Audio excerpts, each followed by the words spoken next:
Good afternoon. My name is Jessica Church, and I will be presenting on multimedia principles as applied to presentations in medical education. I do apologize for my voice. I've been sick this week, so I may have to take a few sips of water as I present. I'd like to start with a poll. If you could please take out your phone or tablet or laptop and visit the address on the screen. You may also text my name without the H913 to the number 37607. And once you've texted to join, you'll see a statement followed by two answer options. The statement is related to your familiarity with Mayer's 12 multimedia principles. If you are familiar with the principles, you can indicate that with the letter A, and if you are not, you can indicate that with the letter B, and I'll give you a few moments to respond.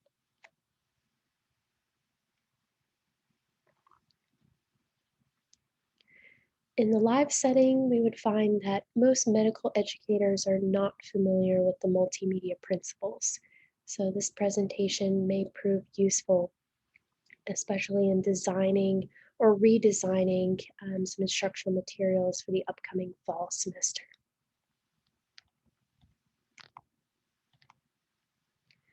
Our objectives today are to review the multimedia principles, to provide some practical examples of their application, and to reveal some best or research-based practices for their use in medical education. In review, multimedia simply means the use of words and pictures. In education, we refer to multimedia instruction, simply meaning the use of words and pictures to foster student learning. When we think about multimedia in education, we think about how we use words and pictures to convey information. These words may be written in terms of printed text or on screen, and the pictures may be static illustrations or diagrams or dynamic videos or animations. I think about how I use words and pictures as part of my lectures, mostly through Microsoft PowerPoint presentations. And PowerPoint has its advantages and disadvantages. In terms of advantages, it provides me with an organized way to convey information. It's also preferred by students.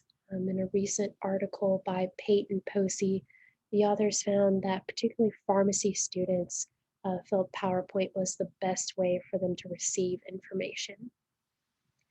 There are disadvantages to PowerPoint. Another author, Nagmodi, described the phenomenon of death by PowerPoint.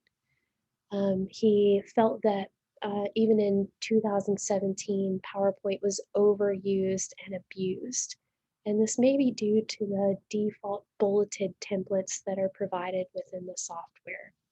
As we go through the presentation, you'll see examples of the multimedia principles that may provide for more meaningful learning. I should preface that this presentation mirrors a lesson plan I created to instruct medical educators on how to use the principles within their presentations. So throughout the presentation, I'm using the example of the anatomy of the humerus as a contrast of a typical slide versus a slide created using those principles. So this is an example of a typical PowerPoint slide. You see the combination of words and pictures here. And I'd like for you to review this slide and then go to that same website or text that same phrase to the same number. This time you're answering the question, what is wrong with this PowerPoint slide?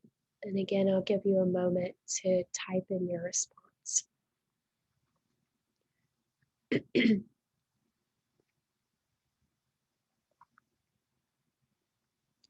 In a live setting, we may see responses such as, too much information is being conveyed, there are too many words on the slide, not sure of the intent of the picture, There are too many words with the picture, etc.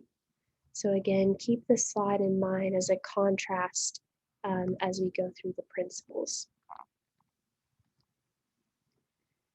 As we design our presentation, it's important to consider how people learn. And words and pictures are processed through different pathways of the brain. Words are processed through the verbal information pathway, and pictures through the visual information pathway. Overall, our goal is to limit cognitive processing, and we do that by decreasing extraneous processing, managing essential processing, and increasing generative processing. We want to decrease extraneous processing for our learners. Extraneous processing refers to extra, additional, perhaps unnecessary processing that they would need to do in order to understand the material. We want to manage essential processing. Essential processing refers to processing that's necessary to form mental representations of the information. And lastly, we want to increase generative processing. Generative processing is helping us understand the material. And we can limit cognitive processing by employing the multimedia principles in our presentation. These principles are championed by educational psychologist Richard Mayer and are evidence-based. I hope you received a handout which lists the principles as well as their definition. If not, please let me know and I'll make sure you get one. These principles are founded on the multimedia principle, which states that students learn better from words and pictures than from words alone. And this initial principle is employed as we use words and pictures in our presentations.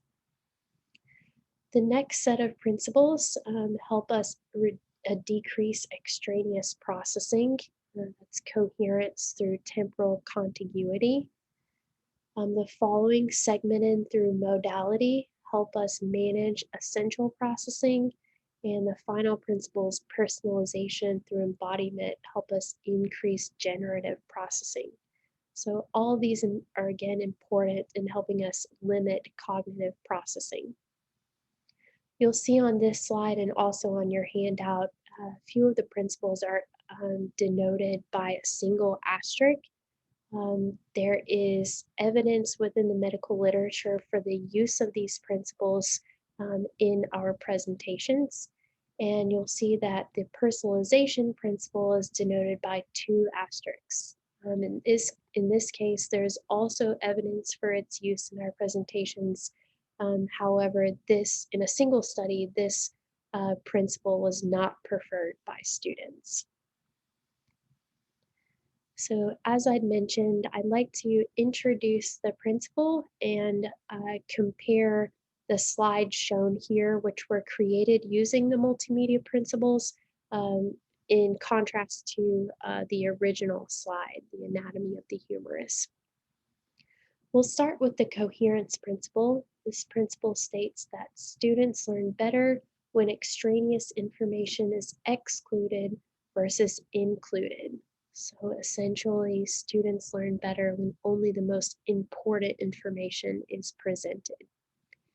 We can do that again using words and pictures. In the original slide, we included lots and lots of words and even lots of words associated with our picture.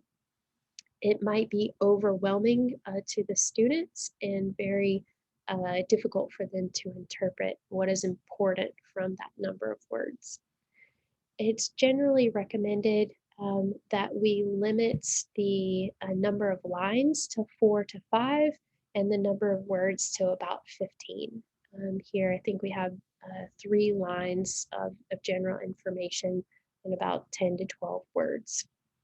So if I was to describe the anatomy of the humerus, I would use terms such as long bone, located in the upper arm, between the shoulder and the elbow joints, and a simple image of the humerus. Ideally, we would want to include images that are more realistic as opposed to stock photos such as this, but those weren't available at the time of this presentation. I did also include an image with some additional anatomical information just to orient the student to the location of the humerus here. So again, according to the coherence principle, students learn better when extraneous information is excluded versus included.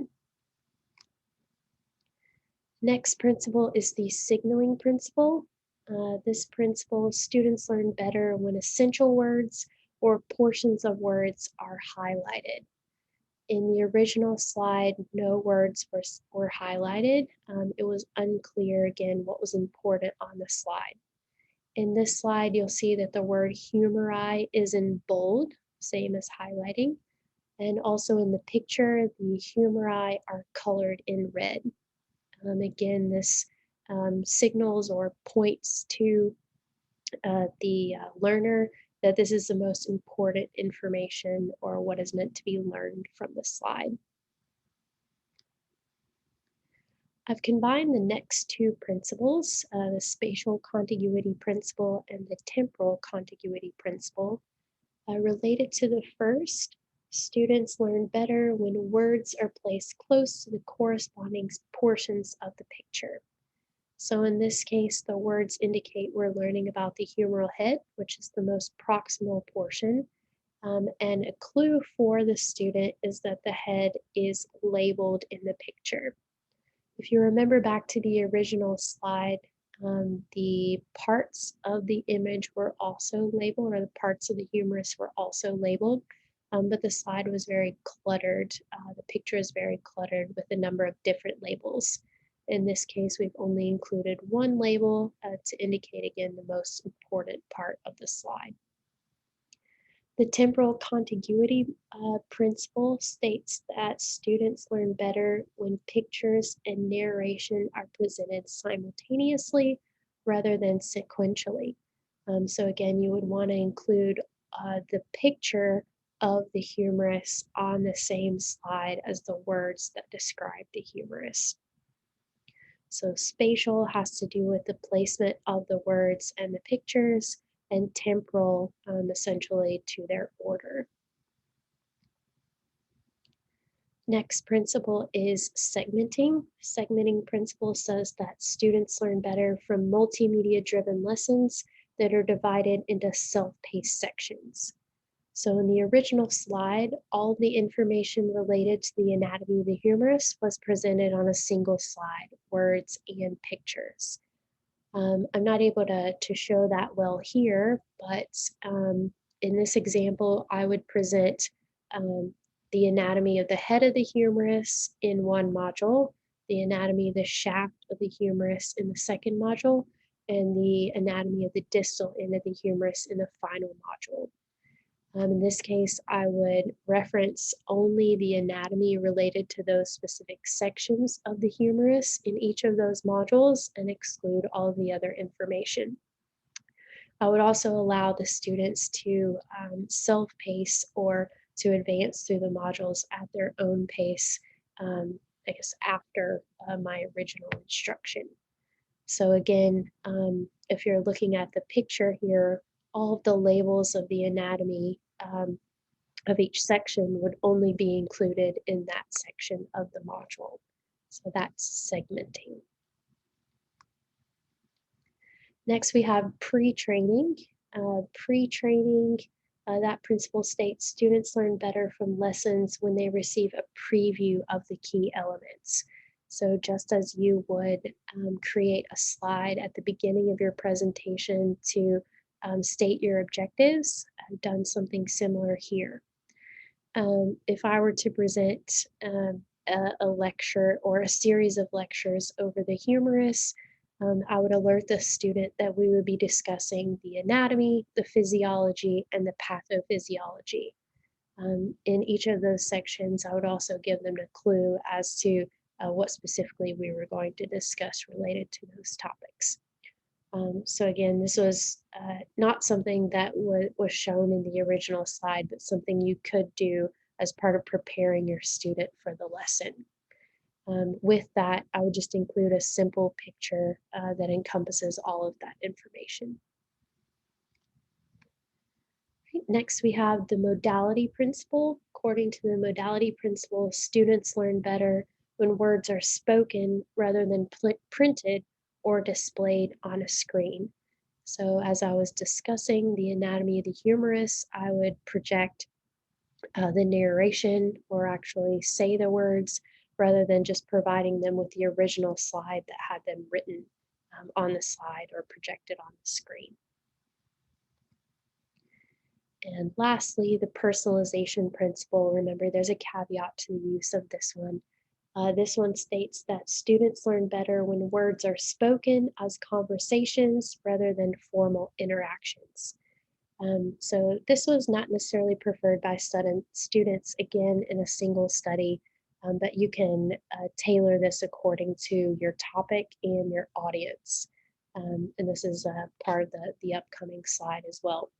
If you were discussing the humerus, you can decide whether you would like to discuss it as a conversation or whether you would like to present the anatomy, for example, as a formal kind of a mode of, or I guess a way of delivery.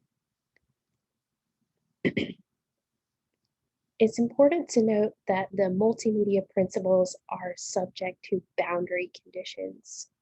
Boundary condition is essentially a condition or a scenario where the principle is most effectively applied. An example is related to the signaling, the modality, and the personalization. I apologize, that should say principles. Each of those principles is most effective with students who have a low level of prior knowledge. So as a reminder, signaling has to do with highlighting the most important aspect, modality to actually speaking versus writing the text, and then personalization to the use of conversations versus formal interactions. You would want to employ those principles if your audience was new at a particular subject. If you are just introducing a topic, it would be important to highlight, to speak out loud, and to have a conversation about that material.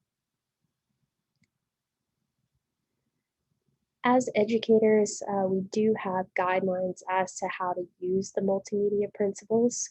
In 2007, the American Association of Medical Colleges published the report, Effective Use of Educational Technology in Medical Education.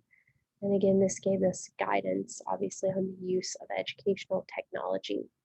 We can think about how we use those in the classroom. I imagine most of you employed some sort of slides, some sort of narration, and maybe some videos. This was evidenced in the research.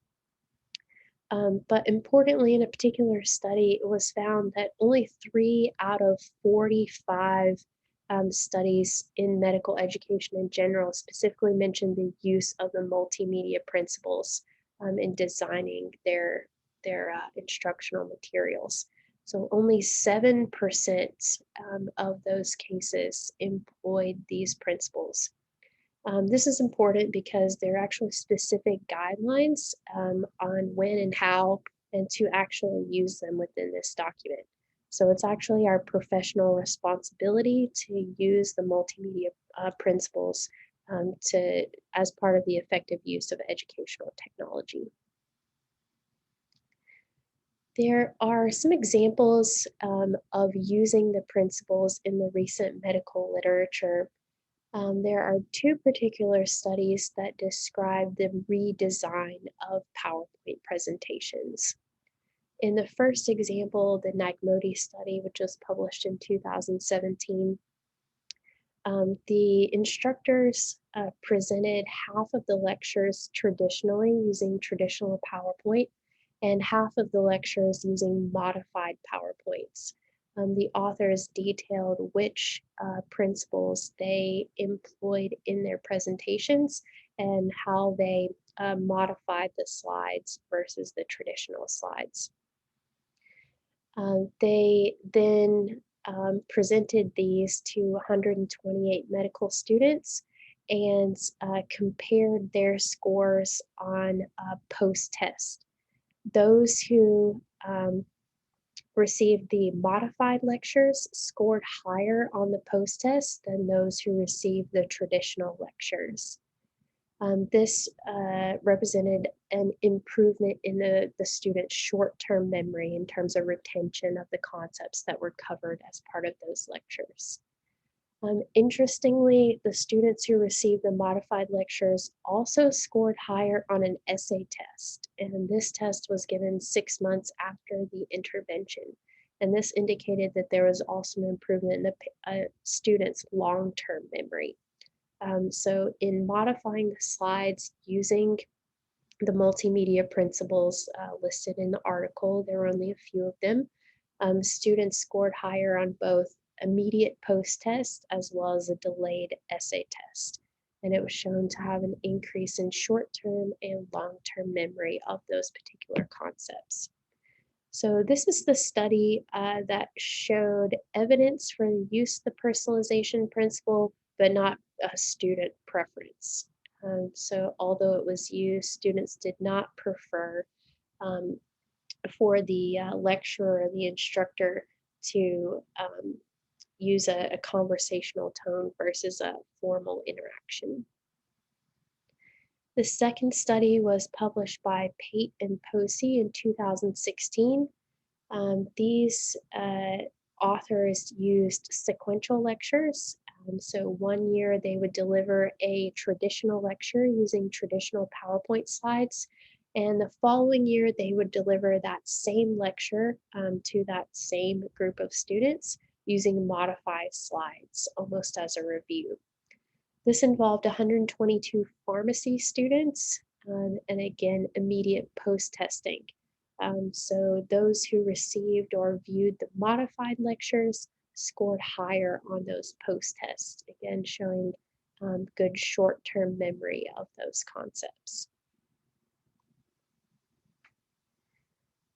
Another application of the multimedia principles within medical education are by Salmon et al. And Sate and Tomes. You can see the respective years there, very recent. Rather than PowerPoint, these two groups of authors use a technology, I'm not sure how to pronounce this, maybe Xerte, online toolkits. It's very similar to PowerPoint, and they measured student satisfaction. So it is important to note here that these were very small populations of students and very informal or preliminary evaluations. They simply showed the resource or presented the resource in the class and then asked the students about their perceptions. And in both studies, the students were satisfied with the resource. So I want to share you these just as an example or an alternative to PowerPoint. This is an open resource, so this is available to you if you'd like to create something similar. But I included these because these slides are very similar to PowerPoint slides. So I'm just going to quickly flip through here. Again, the authors made use of the multimedia principles. In this case, this was a presentation on attention deficit hyperactivity disorder for medical students.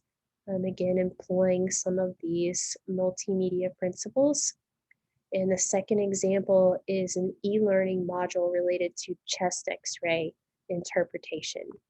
So again, the authors outlined exactly which multimedia principles they used and how they modified their traditional lectures to these module-like approaches.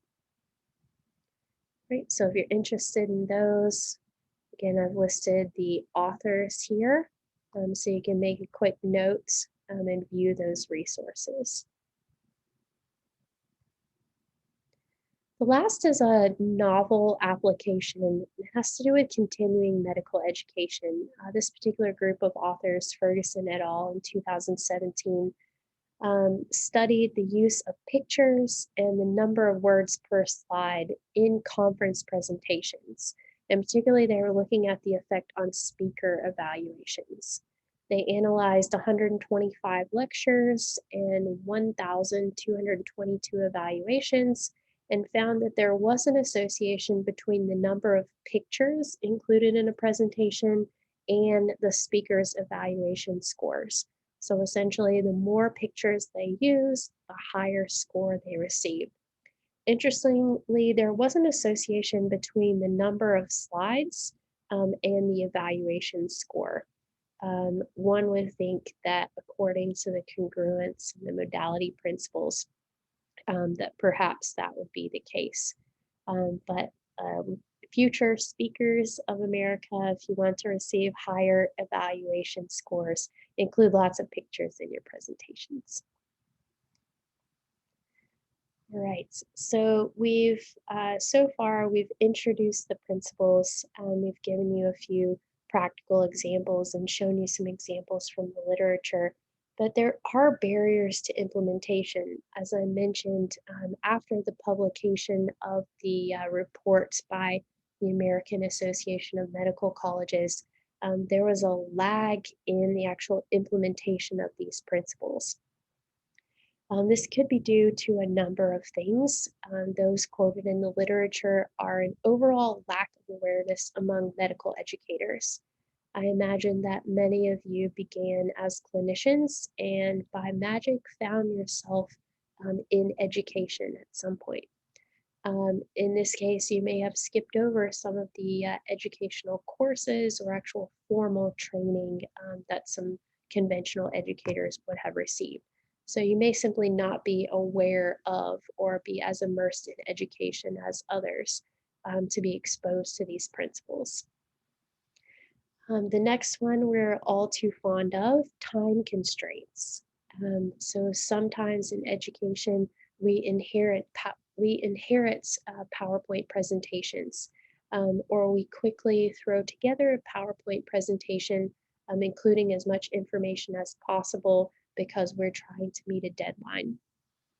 So time is definitely a barrier to the implementation of these principles. And the last barrier mentioned in the literature is students' resistance to change. So this is an interesting one. Essentially, students have been exposed to PowerPoint presentations since their early days in education, middle school, high school, early college. And they use them as a means of note taking. They expect the instructor to include all the information that they need to know in their PowerPoint slides. Obviously, this violates some of the multimedia principles. So students may be reluctant to change, and that may further widen that gap or that lag between the recommendation and the actual implementation of these principles. So as our final poll, if you could please just follow that website or text that same phrase to the same number, I'd like for you to indicate what is or would be your largest barrier to implementation. And go back to here. So multiple choice question here, is it lack of awareness, the time constraints, or the student's resistance to change? And here you can only choose one. If you'd like, you can also choose the other option. And again, I'll give you a moment to respond.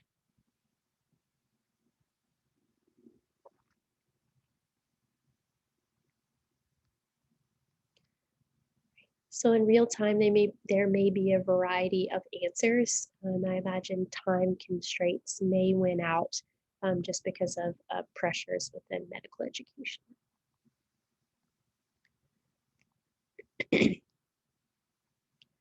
So to conclude, although there are limitations to the studies that I presented today and limitations to the principles based on their boundary conditions, it is important to use research-based principles, those that are backed by scientific research, in the design of your presentations, particularly those involving multimedia, as these multimedia principles apply there. Recent studies do show positive effects of their use, particularly on test performance. These are immediate tests as well as delayed tests. and a few, again, preliminary studies of student satisfaction. So overall, the use of these multimedia principles did increase short-term test performance as well as play to student satisfaction. So your students will be happy with you. There are lots of indications for further research. The first is really on optimal slide design. So there are a plethora of ways you can design your presentations according to these principles and ways that need to be further studied in order to determine their effectiveness. And the second major area is related to those barriers to implementation. It's important that, given the guidelines by the American Association of Medical Colleges, that we have support from our administrators or even those involved in instructional design to help us either with the redesign of our existing presentations or the creation of new resources, such as the one on ADHD or chest X-ray um, examination or interpretation. So overall, there is evidence within the medical literature for the use of these principles, and I'm happy to promote them further should you need more information.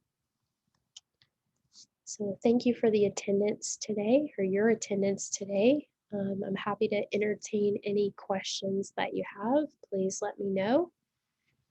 And lastly, I will provide you with the references that I used. Included in these references are the report, The Effective Use of Educational Technology in Medical Education, if you're interested in that, as well as within the publications, there are links to those new resources that were created.